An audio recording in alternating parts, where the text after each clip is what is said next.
Vendredi soir, nous avons parlé du retour de Jésus, le Seigneur. Et l'important, quand nous parlons du retour de Jésus, c'est le mot Jésus. C'est Jésus. Il y a des gens qui attendent toutes sortes de choses. C'est Jésus que nous attendons. C'est lui que nous voulons voir. Et nous avons vu que le Seigneur va revenir, non pas comme il est venu, mais comme il est remonté au ciel. Il est venu faible, humble, serviteur. Il est remonté plein de force, plein d'autorité, plein de grâce, pour être établi Seigneur et Christ, et c'est ainsi qu'il reviendra. Et nous le verrons alors dans l'éclat de sa majesté, de sa puissance. Il viendra prendre ceux qui se sont confiés en lui, et il laissera ceux qui l'ont rejeté ou qui n'ont pas voulu entendre sa parole. Viendront alors des temps difficiles pour cette terre et les nations, mais déjà les temps sont tellement difficiles.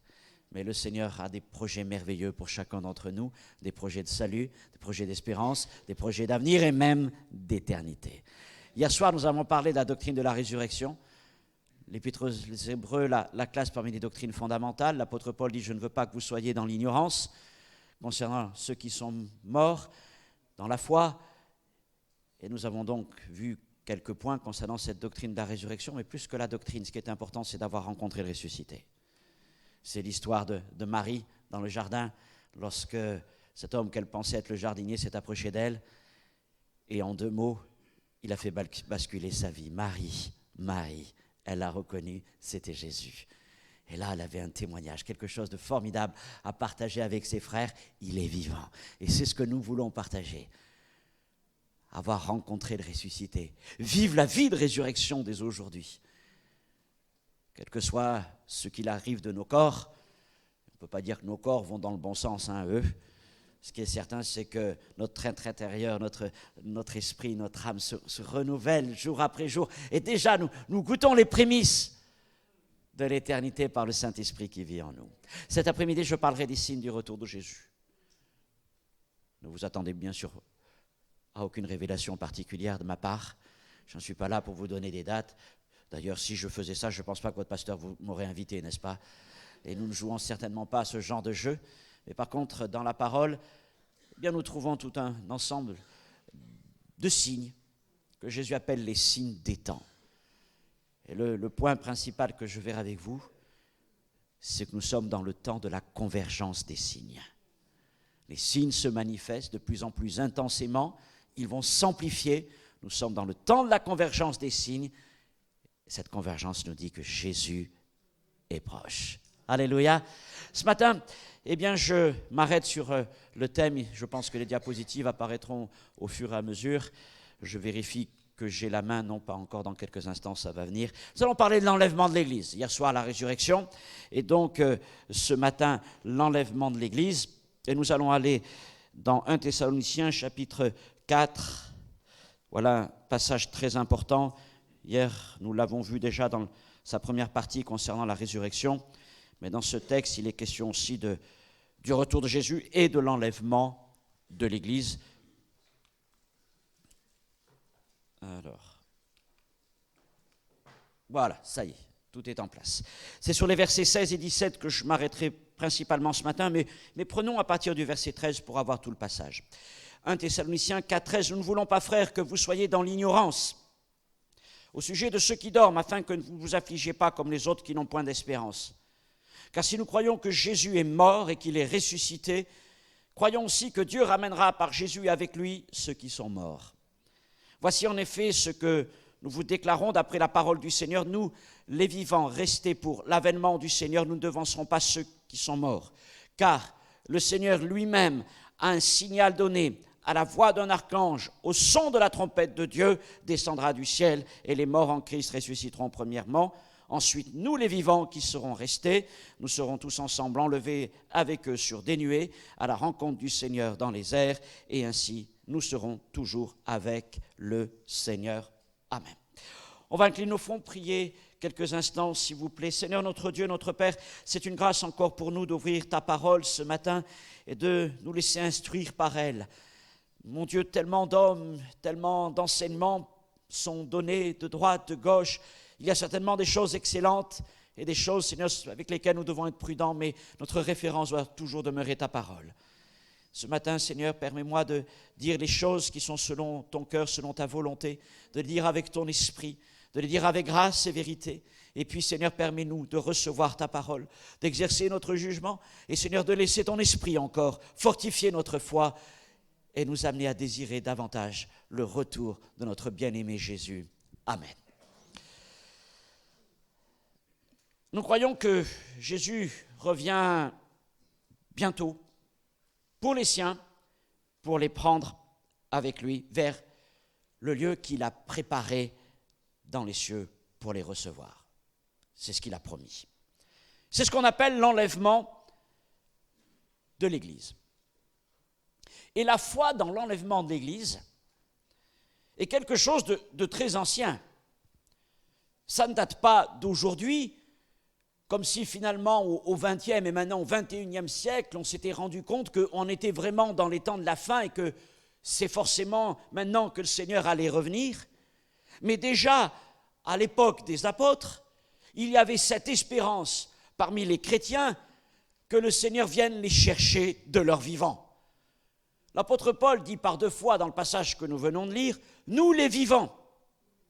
Ensuite, nous les vivants qui serons restés, nous serons tous ensemble enlevés avec eux sur des nuées. Alors, ça peut paraître un peu bizarre qu'il ait écrit ces choses comme ça il y a 2000 ans.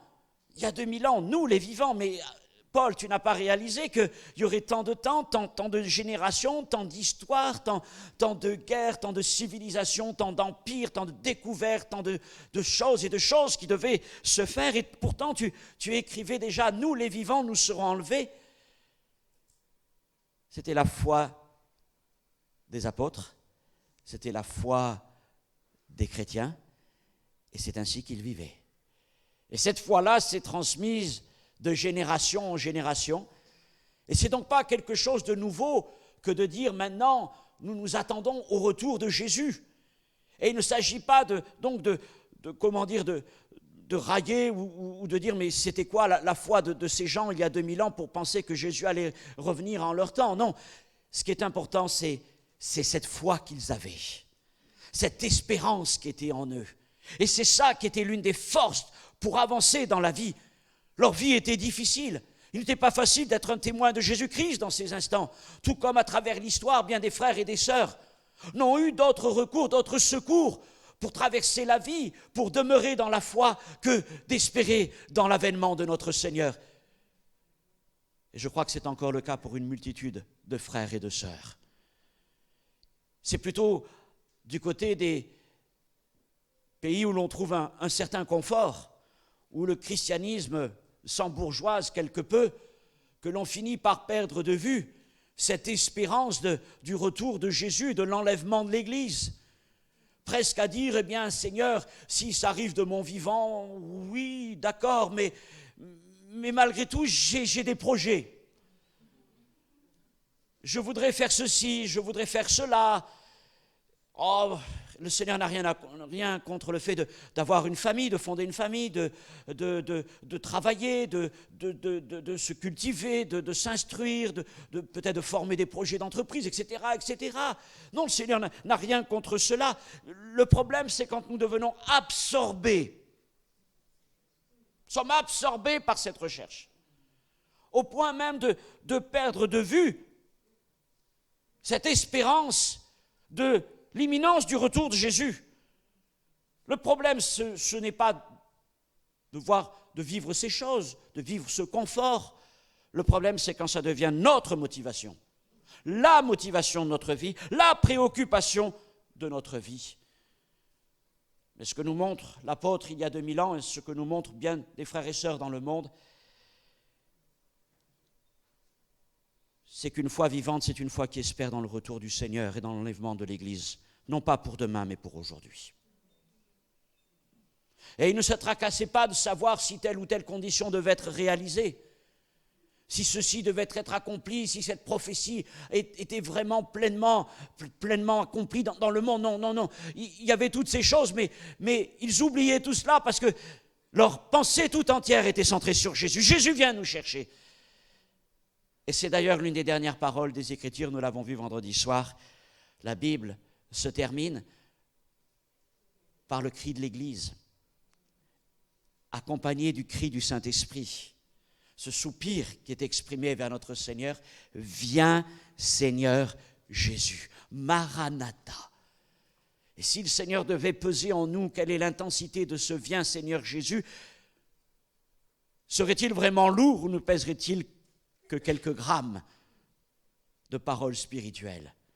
Seigneur, quand je dis « Viens Seigneur », quand je dis « Maranatha », qu'est-ce que ça suscite en moi? Qu'est-ce que ça vient chercher? Qu'est-ce que ça vient fouiller en moi? Une superficialité ou une profondeur? Une consistance, une réalité? Puissions-nous garder vivante dans nos cœurs l'espérance prochaine du retour de Jésus-Christ et l'enlèvement de l'Église. Certains vont dire, oui, mais alors vous êtes un peu égoïste, hein, parce que vous ne pensez qu'à ce que le Seigneur vienne vous prendre, et vous dites alors qu'aujourd'hui le Seigneur vienne nous prendre, etc. Oui, mais alors regardez tous ceux qui sont autour. Vous les oubliez, vous les négligez. Ils sont encore peut-être des centaines et des milliers, mais plus que ces centaines et ces milliers, il y a peut-être cet ami, il y a peut-être ce parent, il y a peut-être cette épouse, ces enfants qui ne sont pas au Seigneur. Et vous dites, mais vous alors, vous espérez l'enlèvement de l'Église aujourd'hui, mais eux, vous seriez égoïste de penser comme ça. Non, je suis convaincu que lorsqu'on a cette espérance vivante du retour de Jésus pour aujourd'hui, ça nous presse à être des témoins et à accomplir la mission que le Seigneur nous a accordée dans la prière, dans le témoignage, jour après jour. Gloire au Seigneur. Je voudrais commencer après ces premières paroles en parlant de la promesse de Jésus. Hop, c'est allé un peu trop vite. Avant de quitter ses disciples, Jésus et eux sont réunis dans la chambre haute, et le Seigneur va leur adresser quelques paroles d'encouragement parce qu'il sait que pour eux, les temps vont être un peu difficiles, les temps de la séparation. Alors il leur dit ceci, Jean 14, que votre cœur ne se trouble point. Peut-être ce matin, y a-t-il besoin de dire cela? Je reviendrai plus en détail sur les signes des temps. Et peut-être un certain trouble peut grandir dans le cœur de croyants à cause de toutes les choses qui peuvent se passer.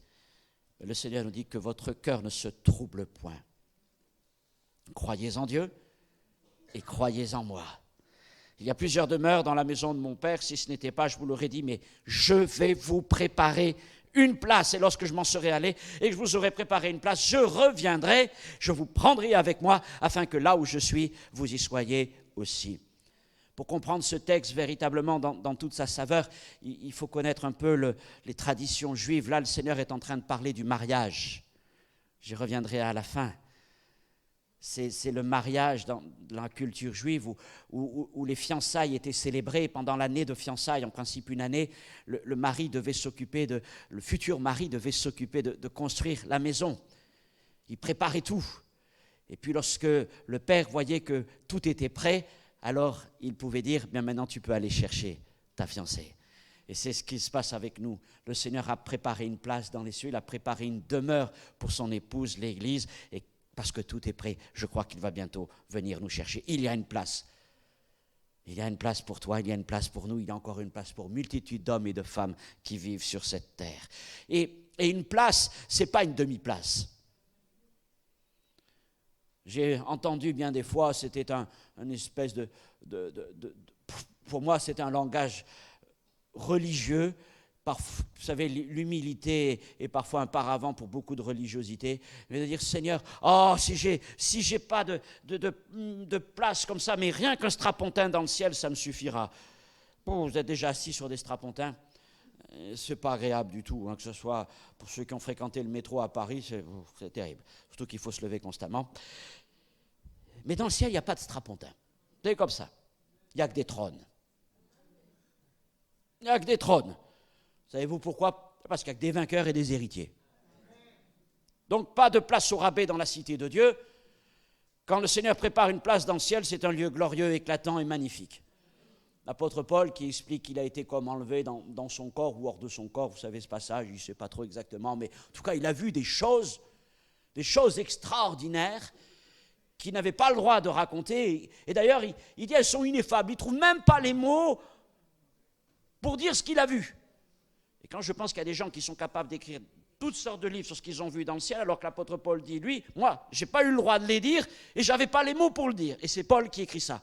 Bon, ça nous amène des fois à réfléchir sur ce que certains osent écrire. Soyons prudents vis-à-vis de ces choses. Mais certainement, c'était glorieux. Et ça sera glorieux, ça sera magnifique. C'est la maison que le Seigneur nous a préparée. Oh, je crois que Jésus nous a préparé la plus belle des places. Alors oui, si nous posons cette question, y a-t-il une place pour vous, pour moi dans le ciel? Notre réponse est ferme. Oui, oui, oui, j'ai une place. Et c'est une place magnifique. Pourquoi? Parce que mon nom est inscrit dans le livre de vie, dans le livre des héritiers. Ce n'est pas à cause de nos mérites, n'est-ce pas? Mais c'est à cause des mérites de Christ. À cause de sa grâce, de son amour qu'il a manifesté envers nous. Nous le bénissons pour cela. Alors possédez-vous cette assurance, possédez-vous cette promesse? Oh, que c'est merveilleux de considérer tout l'amour de notre Seigneur. Parlons de quelques enlèvements. Ah oui, il faut me redonner. Quelques enlèvements dans les Écritures. 2 principalement. Ils sont bien connus. Un est très, très, très ancien. Enoch, Genèse 5, 24. Enoch marcha avec Dieu, puis il ne fut plus, parce que Dieu le prit. Ah, c'est un peu le prototype de l'enlèvement, celui-là. C'est ce qui se passera avec nous. On marche avec le Seigneur, et puis, pof, en un clin d'œil, il vient nous prendre. Où sont-ils passés? Eh bien, nous serons avec le Seigneur. Rassurez-vous, nous serons bien là-haut. Et puis, il y en a un autre qui est plus spectaculaire. C'est l'enlèvement d'Élie. Alors lui, c'est pas, il a disparu, mais il est monté au ciel dans un tourbillon. Char de feu. Cavalerie du Seigneur. Oh, quel moment extraordinaire. Et puis, si je parle d'enlèvement, bien sûr, d'ascension ou de monter au ciel, je ne peux pas oublier l'ascension de Jésus, acte 11. On en a parlé encore. Comment le Seigneur a fut élevé sur les nuées des cieux. Les apôtres l'ont regardé jusqu'à ce qu'il disparaisse, etc. Par contre, vous le savez, nous avons beau chercher dans les Écritures, il n'est rien dit concernant une montée au ciel de Marie, une assomption de Marie. Mais je suis convaincu qu'elle sera avec nous, elle aussi. Elle sera une des premières à se réjouir dans le ciel. Elle, à qui le Seigneur a accordé une grâce extraordinaire. Parlons de la manière de l'enlèvement. On va passer à la diapo suivante.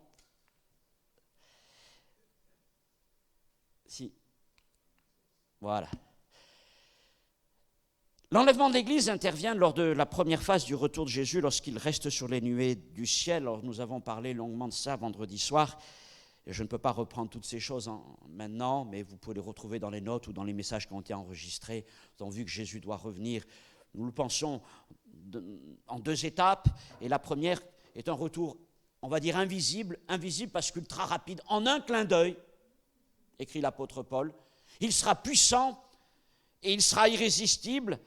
Puissant parce que les morts en Christ ressusciteront, quel que soit l'état de leur corps. Même s'il n'est plus rien du tout, ils ressusciteront. Et les croyants vivants seront arrachés de la terre et ils seront enlevés aux cieux. Paul décrit dans ce passage d'un Thessaloniciens 4,16 les principaux événements de ce retour. Donc il écrit, car le Seigneur lui-même a un signal donné à la voix d'un archange, au son de la trompette de Dieu, descendra du ciel et les morts en Christ ressusciteront premièrement. Première chose à rappeler, c'est Jésus que nous attendons. Et j'y reviens sans cesse. Parce que nous n'attendons pas tel phénomène stellaire, tel cataclysme terrestre, nous n'attendons pas la reconstruction du temple à Jérusalem, nous n'attendons pas l'apparition de l'Antéchrist, etc., et tout ce qu'on pourrait rajouter. Celui que nous attendons, c'est Jésus. C'est le Seigneur lui-même. Ce n'est pas un ange qui va venir, ce n'est pas Élie, pas Moïse, c'est Jésus. C'est Jésus qui doit descendre du ciel et qui doit venir jusqu'à nous. Ensuite, dans ce texte que nous avons lu, Paul met l'accent sur 3 autres choses. Il parle d'un signal donné. D'autres versions traduisent par un cri de commandement, un cri militaire. renforcé par la voix d'un archange. Un archange, c'est un chef puissant. Dans la société des anges, ce sont les chefs des anges. Au son de la trompette de Dieu. Et ces trois éléments sont des signaux militaires. Le cri de guerre, la trompette, la voix du chef. Des signaux militaires qui insistent sur la puissance, l'autorité et la gloire de cet événement. Je parlais vendredi soir de l'éclat de l'apparition de notre Seigneur, qui en tout lieu de la terre sera visible. Quand le Seigneur reviendra, il y aura une telle lumière que toute la terre sera plongée dans cette lumière. Ce que le soleil ne peut pas faire, Jésus le fera. Et on imagine la puissance de la lumière. Et ça fera pareil aussi de sa voix. La voix qui viendra, ce signal, ce son de la trompette, se fera entendre partout. Et par tous, sur la terre, et même parmi les morts. Comme la voix de Jésus devant la tombe de Lazare. Lazare, sors! Et la voix de Jésus est allée dans le séjour des morts pour ramener à la vie celui qui était décédé depuis 4 jours. Eh bien, cette voix qui va se faire entendre au moment où le Seigneur va descendre du ciel, va être tellement puissante qu'elle va aller chercher tous ceux qui sont morts depuis des générations, des siècles et des millénaires pour les ramener à la vie en un instant. Les termes militaires que Paul emploie pour décrire l'enlèvement de l'Église sont renforcés par les verbes qu'il utilise, notamment les verbes enlever et délivrer. Vous voyez, c'est vraiment une action commando. Hein. C'est une action de guerre. C'est comme ça que Paul le décrit. Le verbe enlever, nous serons enlevés, est traduit aussi des fois par empoigner avec force, arracher. Et on va nous arracher.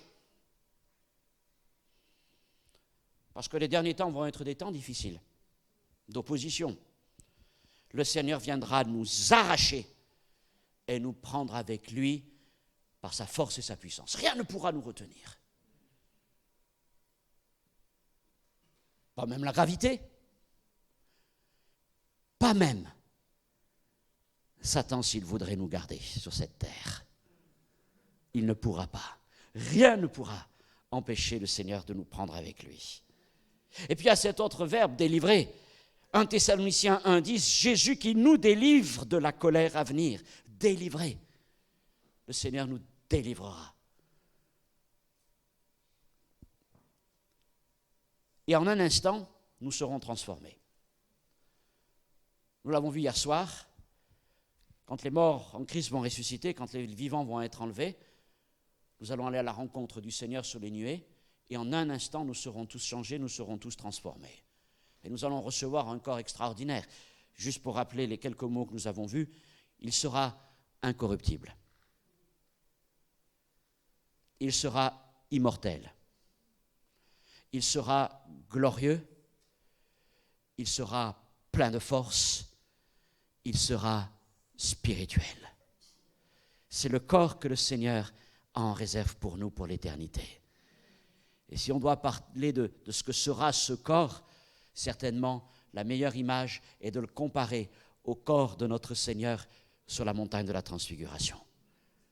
Mais je crois qu'il sera même encore plus glorieux que cela. La lumière de Christ, la lumière du royaume de Dieu sera en nous et nous manifesterons cette beauté en tout lieu.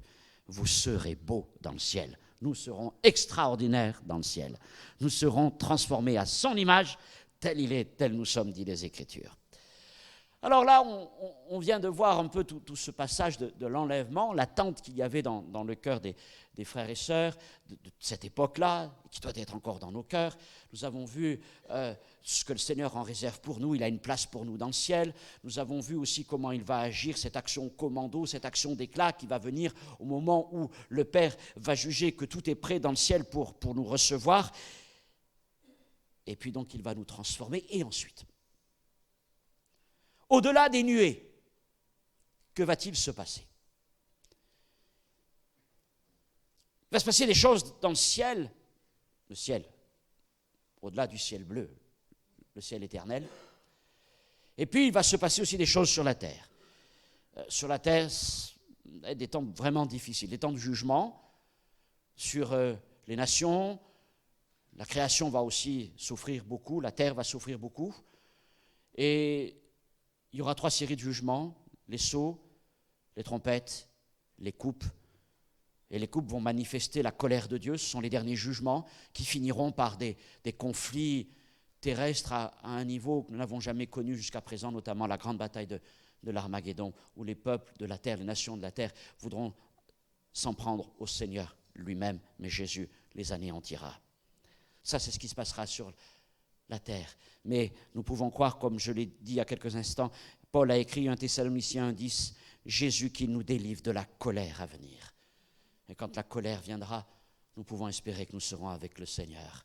Nous serons rentrés dans notre chambre, comme le dit le prophète Ésaïe.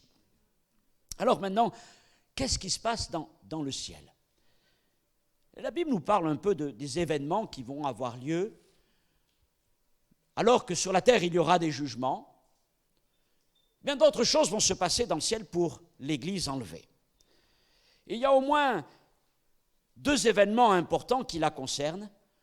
Le premier, ça s'appelle le tribunal de Christ, et le second, les noces de l'agneau.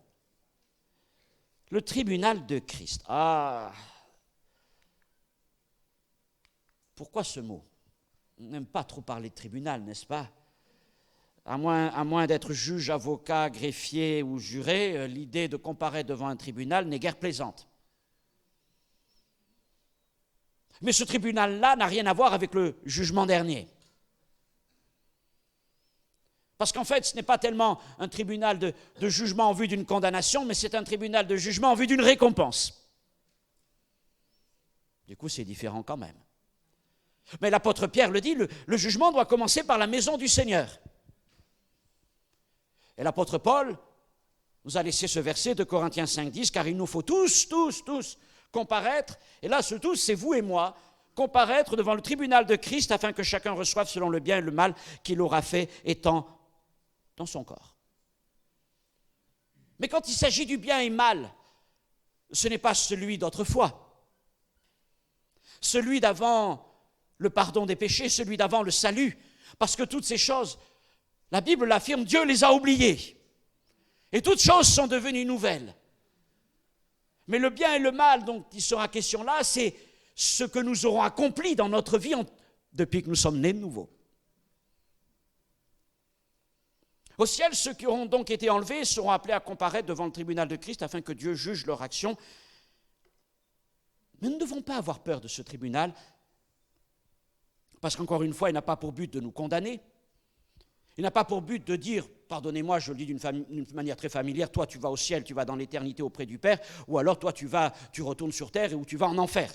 C'est pas possible. Pourquoi c'est pas possible? Parce que comment imaginer que quelqu'un qui vient d'être enlevé, ou peut-être même ressuscité des morts, dont le corps a été transformé pour devenir incorruptible, immortel, plein de force, glorieux et spirituel, puisse quelque temps après, je ne sais pas combien de temps, dans le ciel, le temps, ça ne compte pas, ce n'est pas une dimension du ciel, le temps, mais puisse ensuite entendre le Seigneur lui dire, ah ben finalement, tout compte fait, tu n'as pas ta place ici. Ça voudrait dire, bah écoute, tu retournes sur terre, ça veut dire que tu vas perdre ton corps, tu vas être détransformé du coup. Non, ce n'est pas logique, vous comprenez bien. Quand le Seigneur fait les choses, il les fait bien. Il ne se trompe pas. Ce qu'il aura pris avec lui dans le ciel, il ne va pas les renvoyer après. Ça c'est pas possible. Alors, qu'est-ce qui va se passer à ce tribunal? Eh bien, je dirais dans un premier temps, Jésus va commencer donc par faire le bilan en présence de tous de notre vie chrétienne, de notre service, avec ce désir, non pas de nous accabler, mais de nous récompenser. Parce que le Seigneur veut récompenser ses serviteurs fidèles. Car Dieu n'est pas injuste pour oublier votre travail et l'amour que vous avez montré pour son nom, ayant rendu et rendant encore des services aux saints. Hébreux 6.10. Dieu veut nous récompenser. L'Épître aux Hébreux le dit encore au chapitre 10, chapitre 11, il est le rémunérateur de ceux qui le cherchent. Il est celui qui donne des récompenses. C'est ainsi qui est le cœur de notre Seigneur. Donc dans le ciel, à ce moment-là, devant ce tribunal, ce sera avant tout un temps de joie et de célébration. Ah, mais aussi parfois de blâme. On va me dire, récompense, blâme, oui, blâme, mais blâme, ce n'est pas condamnation. Blâme, c'est plutôt un avertissement de... Voilà, un avertissement des apôtres, et où il nous dit, prenez garde à vous-même afin que vous ne perdiez pas le fruit de votre travail et que vous receviez une pleine récompense. Alors, sur quelle base serons-nous jugés? C'est de la fidélité. Matthieu 25, 21, la parabole des talents. Son maître lui dit, c'est bien, bon et fidèle serviteur, tu as été fidèle en peu de choses, et je t'en confierai beaucoup, entre dans la joie de ton maître. À qui le Seigneur dit-il cela? Au serviteur qui lui avait rapporté 5 talents, à l'autre qui en avait rapporté 2, mais il y en a un autre, non, il n'a pas dit tout à fait la même chose, vous le savez. Et c'est là que ça nous permet de comprendre qu'est-ce que c'est qu'être fidèle. Être fidèle, selon le Seigneur, ce n'est pas garder les choses dans l'état qu'on les a reçues. Seigneur, j'ai été fidèle, j'ai reçu ça, j'ai bien préservé ça, et maintenant je te le rends. Attention, ça c'est une conception qu'il peut y avoir. Qu'il peut y avoir même dans l'Église, c'est une conception très religieuse. Et c'est la conception d'un des 3 serviteurs. Seigneur, le talent que tu me donnes est tellement précieux que je vais l'envelopper dans un linge, je vais faire un trou dans la terre et je vais le mettre pour être sûr qu'il ne s'abîme pas et que personne vienne le voler. C'était son raisonnement. Et puis au jour où le maître revient, il va déterrer le talent, il va le sortir du linge, il dit « Seigneur, voici ce que tu m'as donné ». Il pensait, je ne sais pas, peut-être être loué parce qu'il avait bien agi, mais vous savez que ça n'a pas été du tout le cas. Au contraire, le maître va lui dire « Serviteur, méchant et paresseux ». Parce qu'être fidèle selon le Seigneur, c'est produire du fruit. Jean 15, 8, vous serez mes disciples si vous portez un peu de fruit. Beaucoup de fruits. Beaucoup de fruits. Ainsi, le Seigneur jugera 2 choses en nous. Il va d'abord juger la transformation de notre être tout entier à l'image de Christ. Et ça, c'est le fruit de l'esprit que nous aurons porté. Vous savez, le Seigneur, comme il avait regardé le figuier, il va nous regarder. Alors, quel fruit as-tu porté? L'amour, la paix, la joie, la bonté, la douceur, etc., etc. Le Seigneur va regarder tout cela. C'est ainsi qu'il va commencer par nous juger. Et à ce niveau-là, nous serons tous jugés sur le même plan, parce que nous avons tous reçu les mêmes arts du Saint-Esprit, la même grâce, la même vie. Nul ne peut dire que l'un a reçu plus de la vie de Jésus et l'autre moins de la vie de Jésus. Nous avons tous reçu la même vie de Jésus, parce que la vie de Jésus ne se coupe pas en morceaux. Et donc, nous pouvons tous porter le fruit que le Seigneur nous appelle à porter. Il n'y a aucune raison. Puis, le Seigneur va aussi juger ce que nous aurons accompli avec les dons qu'il nous aura confiés. Il existe au moins un don pour chacun d'entre nous, 1 Pierre 4,10, comme des bons dispensateurs des diverses grâces de Dieu, que chacun mette au service des autres le don qu'il a reçu. Nous avons reçu un don. Et le Seigneur va nous juger de ce que nous aurons fait avec ces dons. Qu'est-ce que nous aurons accompli avec le don? Et là, le jugement sera relatif. Parce que imaginez que vous passez juste après Billy Graham et Reinhard Bonnke. Bon, oui, il vient juste de passer le bilan, mais moi, qu'est-ce que je fais? C'est là, c'est pas ça. T'inquiète pas, je sais le don que j'ai donné à Billy Graham et ce que j'ai donné à Reinhard Bonnke. Ils ont été fidèles, ils ont accompli leur tâche jusqu'au bout. Et tu vois, tout ce qu'ils ont accompli, c'est normal parce que je leur avais donné un don extraordinaire. Toi, c'est vrai, tu n'as peut-être pas eu le don qu'ils ont reçu, mais ce que tu as produit avec le don que je t'ai donné a autant de valeur à mes yeux.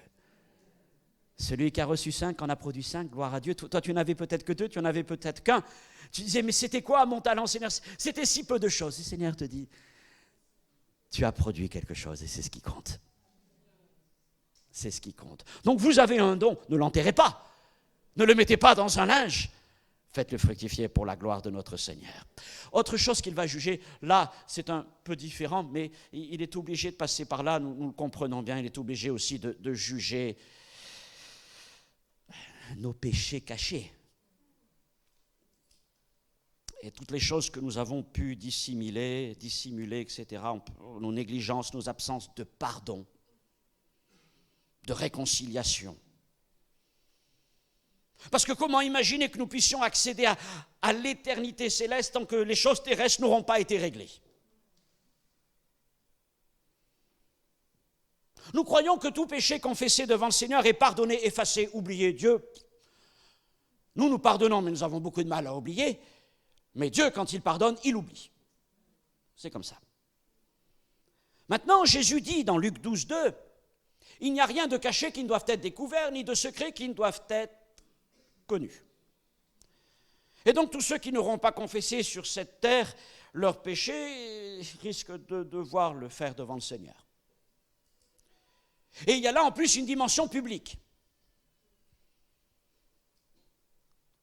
La notion de tribunal public est peut-être impressionnante, mais elle est biblique. Nous rendrons compte là devant le Seigneur, les anges, le peuple de l'Église. Bon, ce n'est pas très agréable, j'imagine, comme situation.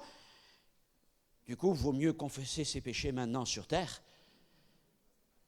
Et puis peut-être aussi, pour éviter que le Seigneur appelle ce frère, cette sœur à venir là et leur dit, écoutez, on ne peut pas aller plus loin, là il va falloir que vous réglez cette situation. Quelle situation vous voulez que je vous rappelle non, vous avez eu tant, vous n'avez pas voulu vous pardonner. Vous pensiez avoir raison tous les deux. Vous pensez que je vous avais approuvé. Mais maintenant, ce n'est pas possible d'aller plus loin, vous devez vous réconcilier. Vous pardonnez l'un à l'autre. Ce que vous n'avez pas voulu faire sur cette terre, vous devez le faire dans le ciel. Je crois que nous devons passer par là. C'est une chose, une étape indispensable. Et puis, quand tout sera réglé, le Seigneur essuiera toutes les larmes. Il se réjouira avec ceux qui se réjouissent, parce qu'il veut avant tout nous réjouir. Et il nous dira, bon et fidèle serviteur, entrez dans la joie de votre Seigneur. Quel est le but de ce tribunal? Ce matin, ça accroche un petit peu. Non, on peut mettre la diapo suivante, s'il vous plaît. Le but de ce tribunal, merci, c'est que le Seigneur va achever la préparation de son Église. Et par ce tribunal, il veut rendre toutes choses parfaites, et notamment, il veut nous rendre prêts pour les noces de l'agneau. Parce que comment imaginer un instant que l'épouse puisse avoir une seule tâche?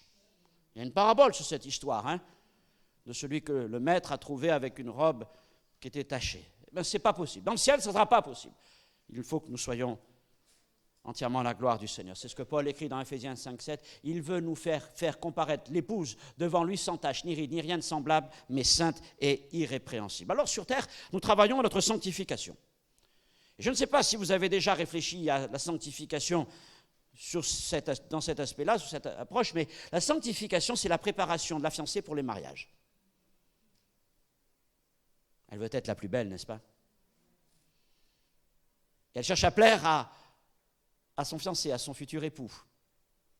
Eh bien, le Seigneur, lui, ne s'intéresse ni aux bijoux, ni à tout ce qu'on veut, toutes ces apparences. Non, ce qu'il cherche, c'est la parure du cœur. Et donc, sur la terre, la sanctification, c'est cette expression de notre amour pour le Seigneur.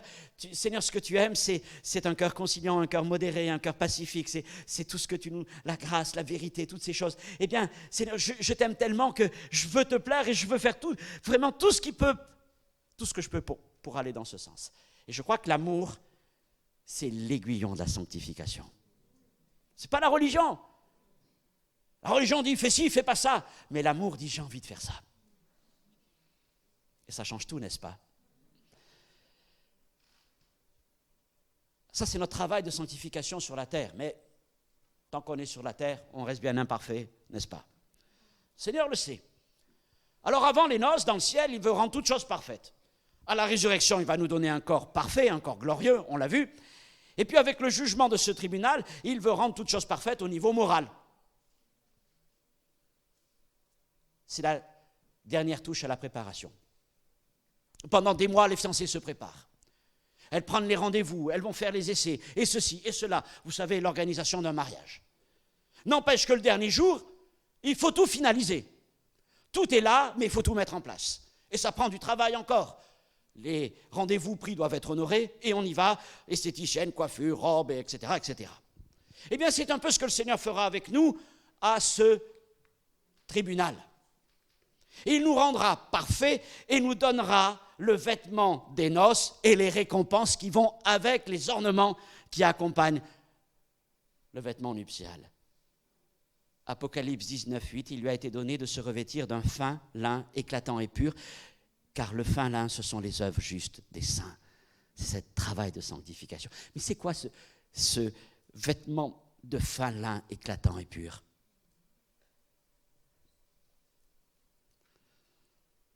La robe des noces, la robe de la mariée. Et dans le ciel, il y a une robe qui sera comme ça, réservée pour les enfants de Dieu.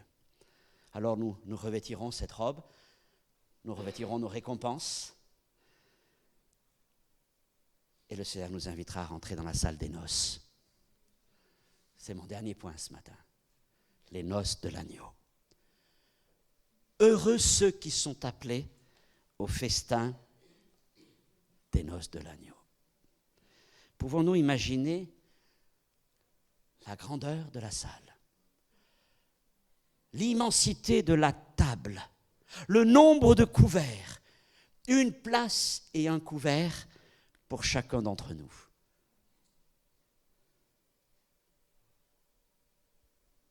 Et puis, certainement, à un endroit particulier, il y aura une place réservée, celle de l'époux. Et l'époux viendra dans la salle. Et il sera là au centre. Et nous tous nous réjouirons autour de lui. Quel moment solennel. Quel moment solennel lorsqu'il ouvrira le repas. Je ne sais pas ce que sera le menu exactement, j'en ai aucune idée. Il sera merveilleux certainement. Mais je veux croire que ce repas aura au moins 2 éléments. Il y aura du pain et il y aura une coupe.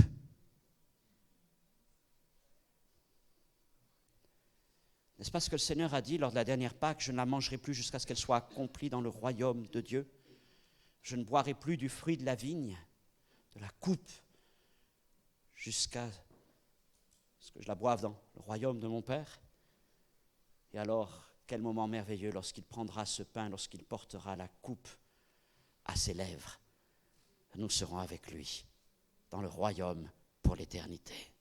Et nous partagerons le repas des noces. Et puis l'histoire ne s'arrête pas là, mais mon message, oui.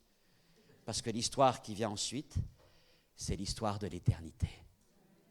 C'est l'histoire de la Nouvelle Jérusalem. C'est l'histoire d'un amour sans fin. C'est l'histoire que les hommes ne peuvent pas raconter parce que nos mots nous manquent pour décrire la beauté de ce qui nous est réservé. Mais pour en revenir à mon premier point, je dirais tout simplement encore, nous les vivants. Nous vivons dans cette attente et cette espérance du retour de Jésus et de l'enlèvement de l'Église. Que le Seigneur puisse ranimer en nous cette attente, cette ferveur, cette passion pour lui, qui n'a rien à voir avec un exercice religieux, mais qui a tout à voir avec l'attente d'une fiancée concernant son fiancé. C'est ça, notre histoire. C'est une histoire d'amour, la plus belle de toutes. Gloire à Dieu. Notre Dieu, notre Père, nous te remercions pour les grâces infinies que tu tiens en réserve pour nous et te remercions pour le ciel. Te remercions pour la gloire du ciel. Nous te remercions, Seigneur, pour tout ce que tu as préparé pour nous et que nous allons bientôt vivre avec toi. Et Seigneur, mon Dieu, nous voulons, c'est vrai, vivre avec cette attente, avec ce désir que tu viennes nous prendre, comme la fiancée attendait cet instant où le fiancé viendrait la chercher, où la voix retentirait, même s'il est minuit dans le village. Seigneur, viens bientôt, Maranatha. Viens, Seigneur, viens. Et que notre foi reste vivante jusque-là et notre cœur brûlant du premier amour pour toi. Amen. Que Dieu vous bénisse. Merci de m'avoir écouté, chers frères et sœurs. Je laisse la place à votre pasteur.